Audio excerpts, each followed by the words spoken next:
Paz do Senhor para você, meu irmão, minha irmã, e quero te saudar com bastante alegria, pedindo a Deus que você, ouvindo esta palavra, o Senhor enche o coração de alegria, de esperança. E eu quero ler a palavra que encontra-se uma parte em Apocalipse e outra parte em Atos dos Apóstolos. Mas antes de começar a ler, eu quero pedir que você deixe o seu like, se inscreva no canal e, se for possível, fale para outros também deste canal de pregação. Então vamos à leitura, aqui primeiro em Apocalipse, capítulo 2, aliás, capítulo 3 e versículo 9. Eis que eu farei aos da sinagoga de Satanás, aos que se diz judeu e não são, mas mentem. Eis que eu farei que venham e adorem prostrado a teus pés e saibam que eu te amo. E quero ler também a palavra agora que encontra-se em Atos dos Apóstolos, capítulo 6, e do versículo 8 até o versículo 12.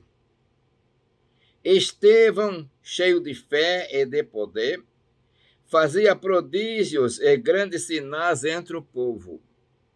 E levantaram-se alguns que eram da sinagoga chamada dos libertos, e dos sirineus, e dos alexandrinos, e dos que eram da Cilícia e da Ásia, e disputavam com Estevão. E não podiam resistir à sabedoria e ao espírito com que falava. Então subornaram os homens para que dissessem: ouvimos-lhe proferir palavras blasfemas contra Moisés e contra Deus.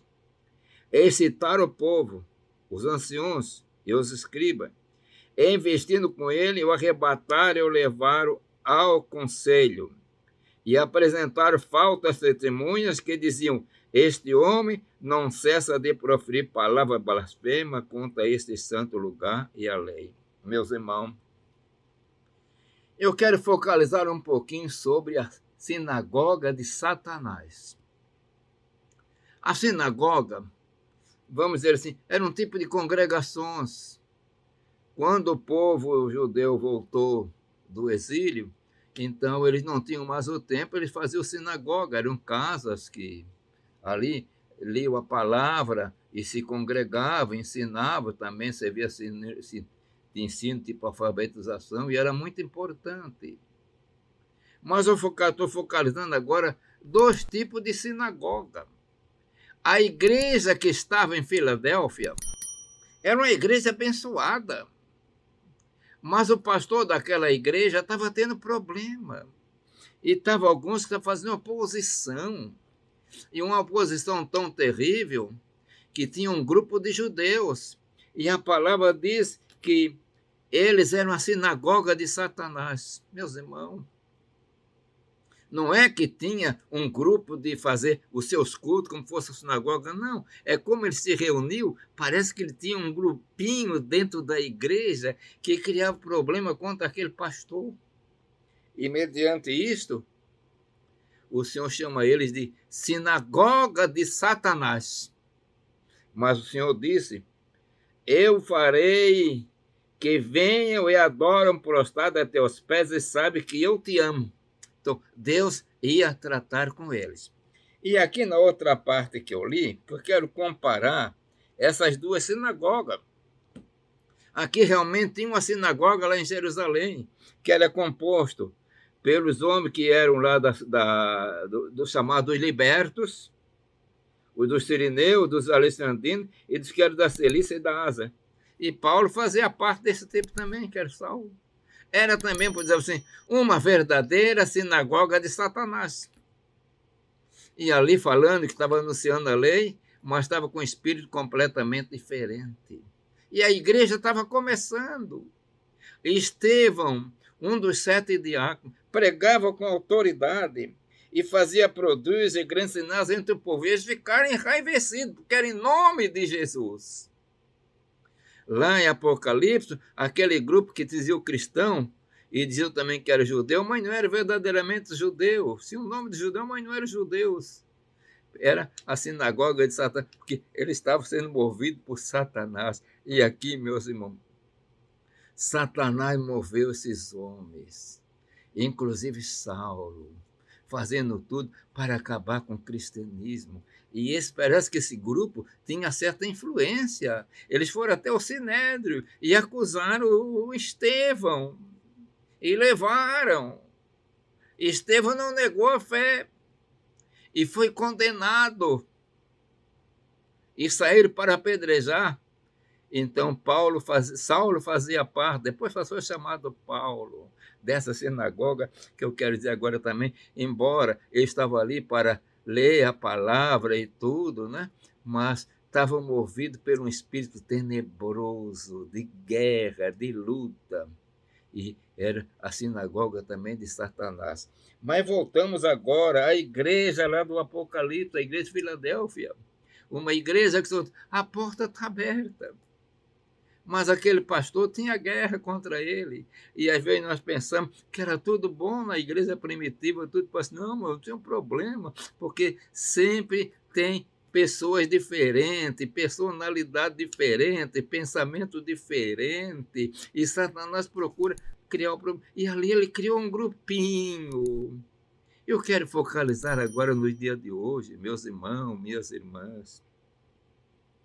Às vezes, nas nossas igrejas se levanta grupinhos também. Eu não gosto do pastor. E tem grupinho que cria problema. É com o dirigente, está lá na congregação e eles criam problema com o dirigente. Se é na igreja sede, cria problema com o pastor. Se reúne, falam, murmuram. Se o pastor dá uma palavra mais assim, maleável, esse pastor é muito liberal. Se o pastor está apertando um pouquinho nos bons costumes, esse pastor é muito radical, nunca tão satisfeito. São grupos que estão dentro da igreja, mas são movidos por um espírito tremendo. Meu irmão, minha irmã, eu sempre focalize. Respeite os vossos dirigentes. Aqui na igreja de Filadélfia, o Senhor ia tratar com aquele pessoal. Eles vinham prostrados, se humilhar, parece pedindo perdão. E o dourado e joelho dobrado daquele homem, reconhecendo que ele era um homem de Deus.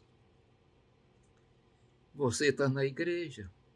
É claro, temos obreiros diferentes, personalidade diferente, e cada um dá aquilo que tem, conforme Deus deu. Nem todo é um bom pregador. Nem todo é aquele que Deus usa para batizar com o Espírito Santo. Não. Mas cada um tem o seu ministério. Respeite, ore. Não entre na condição de ficar considerado como sinagoga de Satanás. Que coisa tremenda. Mas fique, meu irmão, minha irmã, na unção, na direção de Deus. Oh, que coisa gloriosa. Aqueles homens lá da sinagoga de Jerusalém deve ter sofrido, porque nós vemos Paulo, um dos líderes, se quebrou todinho e depois passou a vida sofrendo, pregando o evangelho. E aquele grupo deve ter sido tratado, porque Deus trata. Fique na vontade de Deus, meus irmãos. Se nós estamos na igreja, foi a misericórdia de Deus para conosco. Então respeite, considere os vossos pastores, obreiros, respeite o ministério, que fazendo assim, você somente será abençoado. Eu quero orar. Pai de amor, abençoa o teu servo, as tuas igrejas, abençoa os pastores, os obreiros, que o teu servo reconheça, Senhor, que o teu servo respeite e obedeça, e vai dando unção e graça para os teus servos pastores, para pregar a tua palavra com autoridade. Pai eterno, eu peço em nome de Jesus. Amém.